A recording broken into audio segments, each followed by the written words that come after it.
Okay, so welcome back. Today we're going to continue talking about cosine, arccos, sine, and arcsine, and tangent, and arctangent, and trying to get a little better understanding of how to use them. Remember, so here's one thing that, as I told you before, drove me a little bit crazy. So remember, in the book that we're using right now, we're going to have to define cosine x from 0 to x to pi. This marker's not that great. Because we have to make these one-to-one functions, okay? So this is cosine x is defined from 0 to pi. Sine x is defined from negative pi over 2 is less than or equal to x is less than or equal to pi over 2. And tangent x is defined from negative pi over 2. So x is strictly greater than this because we'll divide by 0 if it's not. It's less than pi over 2. So we have these to make sure that these are one-to-one functions. And you'll recall from last time we did this. It was one of your work problems. It was find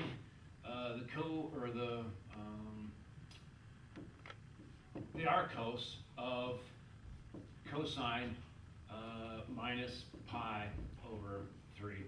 I don't remember if this is the exact example or not, but it's something like that. And so it turned out that what this is, so what bothered me about this was that cosine isn't actually defined at negative pi over 3, right? So let's take a look at the circle here. Cosine, so this is our friendly unit circle, which has been pretty helpful, hopefully. So cosine is just defined on this top half to make the inverse function one-to-one. So here's where cosine is defined. Whereas this, minus pi over 3 is minus 60 degrees, that's right here. Incidentally, on a unit circle, the point that this is here is going to be positive 1/2 and minus the square root of 3 over 2. And the reason is because, remember, cosine is an even function. It turns out that cosine pi over 3 is going to equal cosine negative pi over 3, which is just 1/2. So, really, this is the question this is asking is, what is the arccos of 1/2? Well, the answer is pi over 3, right? And the reason is because this is, oopsie, okay, so this drawing is less than completely wonderful. Here's pi over 3, here's minus pi over 3. And this point right here on the unit circle is 1/2 and the square root of 3 over 2 positive. And the reason why this is because this is just a number. Okay, so cosine of negative pi over 3 is just a number.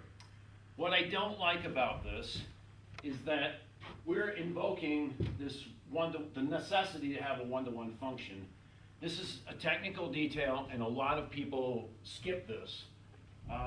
Better books than the one that you're using now, and this will be used by classes that aren't mine, and maybe you're using a good book. Usually what they'll do is they'll use capitals. They'll use capital cosine x and capital arccos x to show that they're specifically referring to these cutoffs here. I wish this book did. Like I say, basically here's a nice trick question. Somebody can test you. These are inverse functions. If you do this, f of x inverse composed with f of x usually just spits out x. So you would expect this to spit out negative pi over 3, but this is wrong, of course, because this isn't really defined that way. The correct answer for this is pi divided by 3. As I said, this is a little nitpicky. I just want you to be more aware.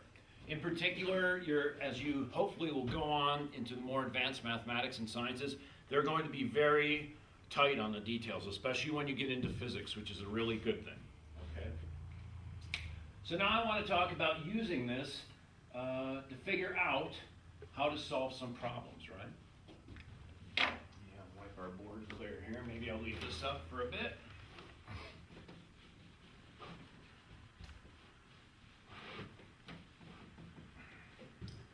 Suppose that, well, actually, let's go right to some of your homework problems here.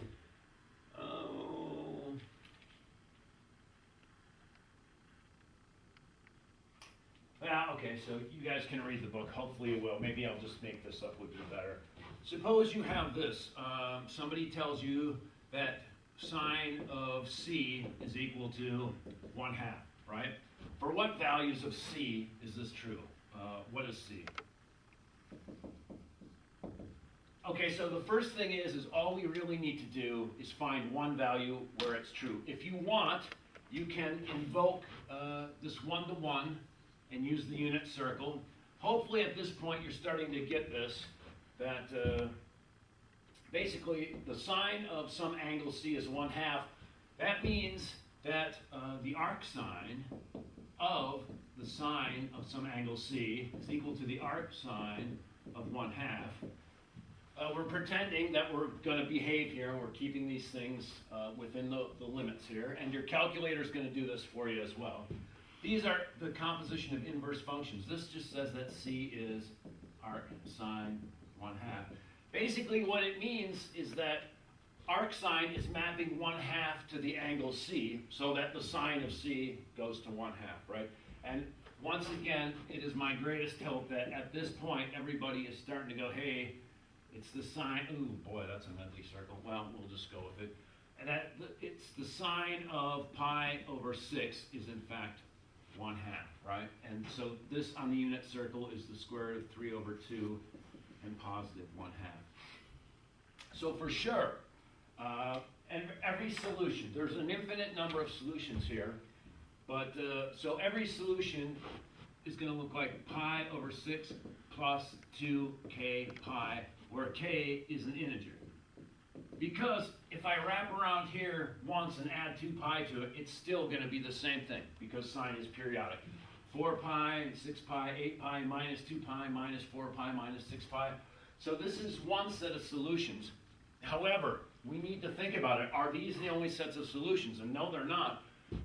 Sine is going to be, here's the first quadrant, here's the second, third, and fourth.